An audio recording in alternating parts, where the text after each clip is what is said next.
Well, it seems like the resurrection of the fighting genre is among us for us gaming fans, and here's why. Welcome aboard, it's your boy Gene from GreyMatter Games, and where I cover everything gaming, from leak trailer breakdowns to reviews to hot takes, business, budget of gaming, everything you name it, I got it. And we're going to be covering Mortal Kombat 1, which will be releasing later this fall on Series X, Series S, PS5, surprisingly Switch, and PC.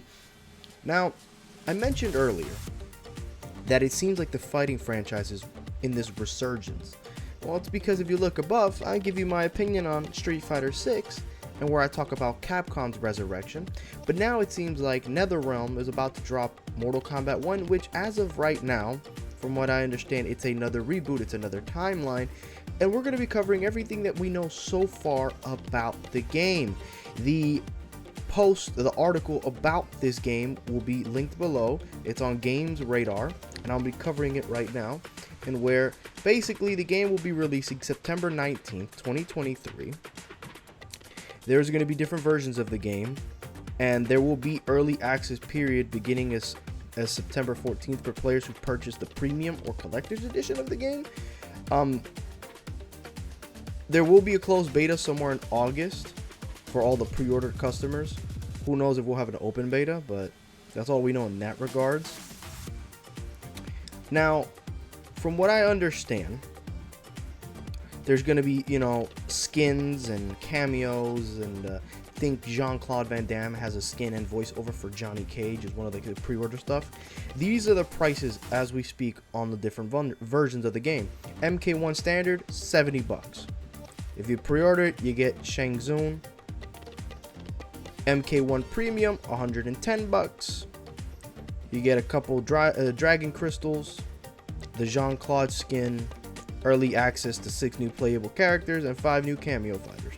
Then you get the $250 Collector's Edition, which is a physical collection, including premium, along with 16.5-inch Liu Kang sculptures, unique Liu Kang in-game character skin, 3 exclusive art prints, steel case, and additional 1450 Dragon Crystals.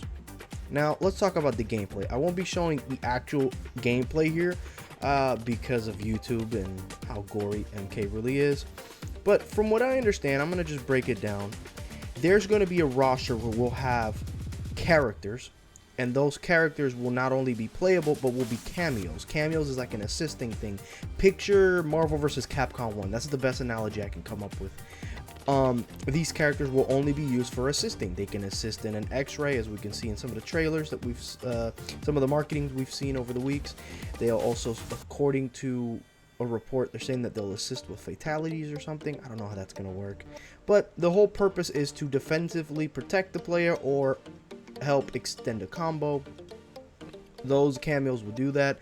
But a lot of those characters, according to Ed Boon, there will be characters that will strictly be cameos. There will be characters that will be playable, and then there will be characters that will be playable and cameos.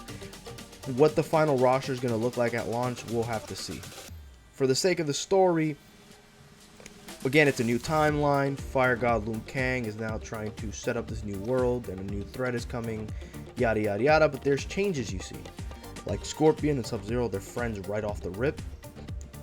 I think, if I'm not mistaken, someone's saying that the Sub-Zero here is Bihan, which is, if I'm not mistaken, the noob Cybot one. So it's very interesting to see that they're friends, but who knows how that progresses. Raiden is no longer a Thunder God, and from what I've seen, there was like reports of Johnny Cage doesn't have the signature green throwables, like the objects when he throws the green orbs. I guess he doesn't have that yet, who knows. But what we know is, from gameplay, we got the typical gory fatalities, the X-rays are back.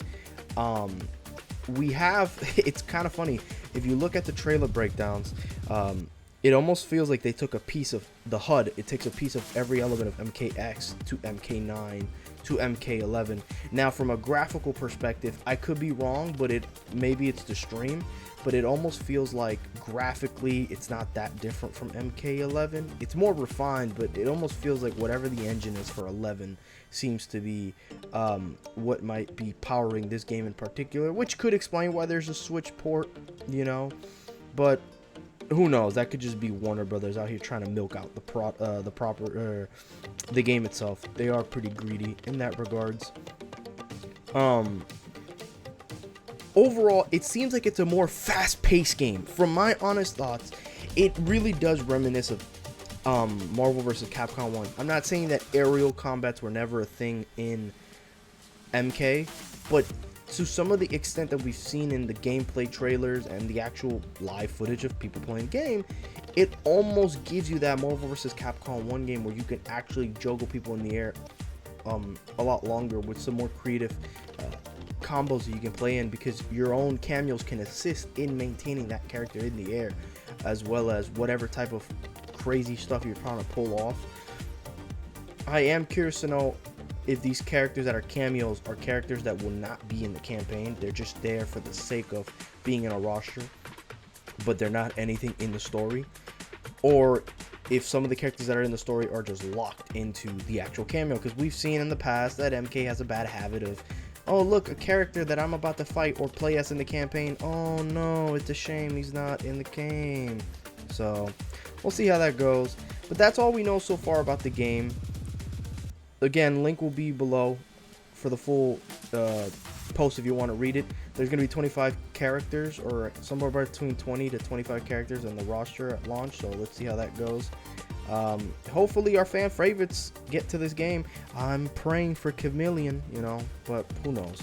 But that's all I got to you guys right now. Until next time, everybody, it's your boy Gene from GreyMatterGames. Peace.